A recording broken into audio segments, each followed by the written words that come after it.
Hi everyone, hope you are doing well from wherever you're watching this channel, depending on your time zone. Now, William Samoei Ruto has released a list of nominees who applied for the position of Principal Secretary. 51 names. And on that list, there are people in this country that Kenyans thought that they might feature in that shortlisted names. But they have not seen the light of the day. I want to focus on Kakamega politics, because people thought that even the former senator of Kakamega County, Cleophas Malala, might secure a slot in the PS position, but Malala has not featured anywhere. Remember, in these positions, you have to apply. And I will tell you one thing before even I continue.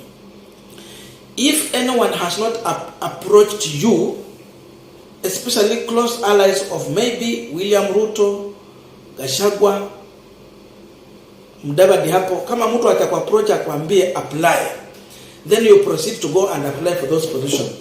It is very hard to get nominated into those positions. My light has gone, but we will have to continue. So, Malala has not featured, but what has happened surprisingly is that his deputy or former running mate, Dr. Beatrice Inyangala, has featured in that list. And Ruto has nominated Inyangala into a Ministry of Education, State Department for what? State Department for Higher Education and Research. That is where Inyangala has featured. Malala is nowhere. But after this nomination, Malala went further to congratulate his running mate. Congratulations, Dr. Beatrice Inyangala, on your appointment as the Principal Secretary, Ministry of Education, State Department of Higher Education and Research. Kakamega County and Kenya at large is proud of you. That is Malala. And the question Kenyans are asking, how did Beatrice Inyangala manage to feature in William Ruto's appointment, yet Malala did not secure a position? One thing that I will tell you is that the Principal Secretary is a person who does everything down there. These are the engine of the government. So in such a position, you will need serious people who have proper education to do the job for you. If you mess on that, then you mess the government.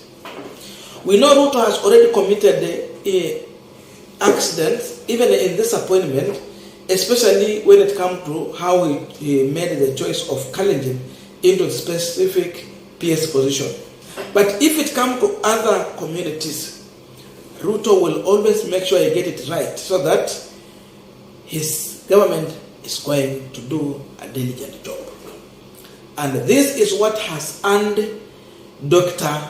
Beatrice Inyangala a slot in William Ruto's government. Remember, Inyangala is an accomplished educationist with a bachelor's degree in education, specialized in economic and geography. And she studied at Moi University for information. And of course, after this, she proceeded for a master's degree in education, planning and economics. After that, she again acquired a PhD from Athens University in Greece in 2004 at age of 33. Alikuwa ako na PhD yake. So huyu ni mtu ako na a good background in education. And then the same person has also served as a deputy executive director of Nairobi-based Partnership for Africa Social and Governance Research. Besides this, she has also served as earlier as a director of higher education on the same organization, and then also served as senior official at the Commission for University Education. That tells you this is a person who is ready for the job, and you can see the position they have offered for her. She is equal to the task. She is going to serve because already she has experience with a good background in education. That is what has earned this woman that position.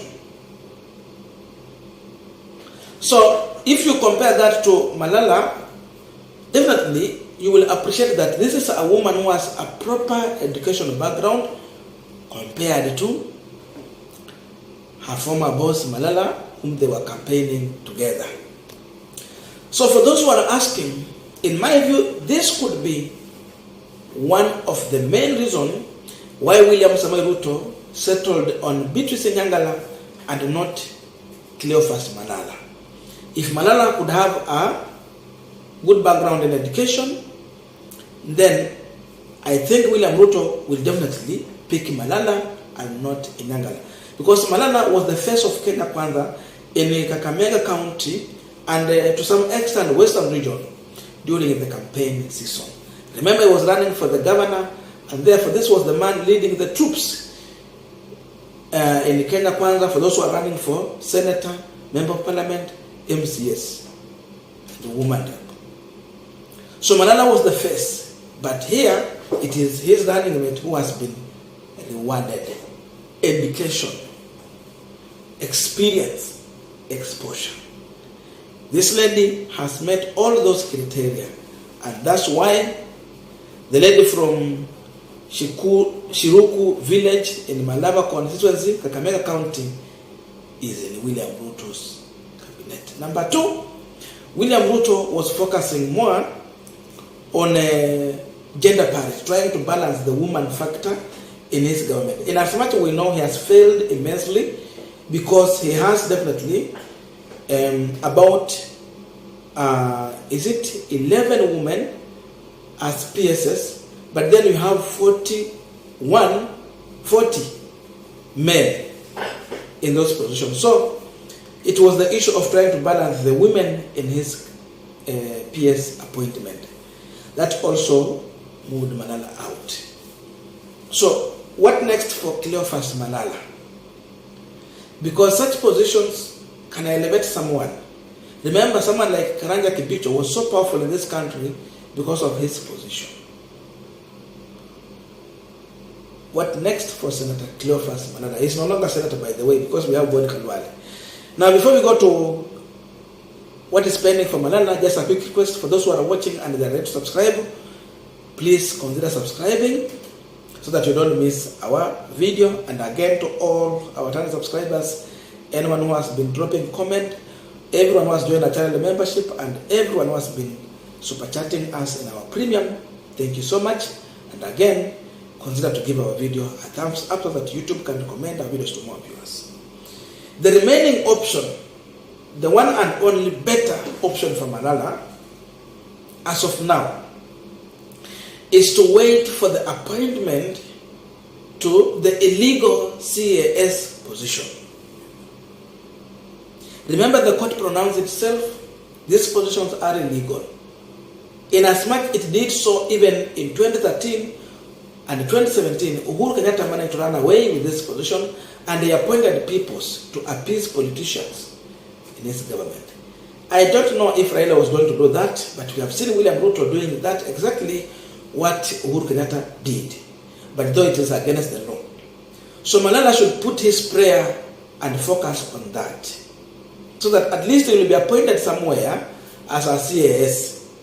With that position, then he will be in a good position to at least propel his politics in the Western region and strategize in 2027, make a clear decision if he wants to run for the governor, for the senator, or for a member of parliament, or then just retain that position. So that is the only prayer Malala should be focusing on.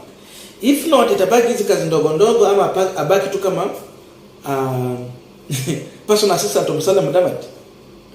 in the office of Prime Cabinet Secretary. If he loses the CIS position, then personal assistant of Musalia Mudavadi. He just go for a job, Mudavadi ampe kazi pale kwa Prime Cabinet Secretary office to work there. Or if not, ambassadorial position. Angojea kuwa ambassador, sijui natuma kuwa ambassador wa wapi. Akimisa ambassador, then the remaining positions ni hizo parastatals. Angojea kuwa somewhere in a parastatal, which is very low to him, because a man who has been there as a senator. And if he fail in all this, arudi akwe mkulima, angojea siasa za baadaye. The best way William Ruto could have elevated the Malala was to give him a CS position. He failed there. PS failed. CAS, they were pending. I don't know your view, but that's my view. But then you have understood why William Ruto went for Dr. Beatrice Beatrice Inyangala, but not Malala. Thank you. See you in our next video.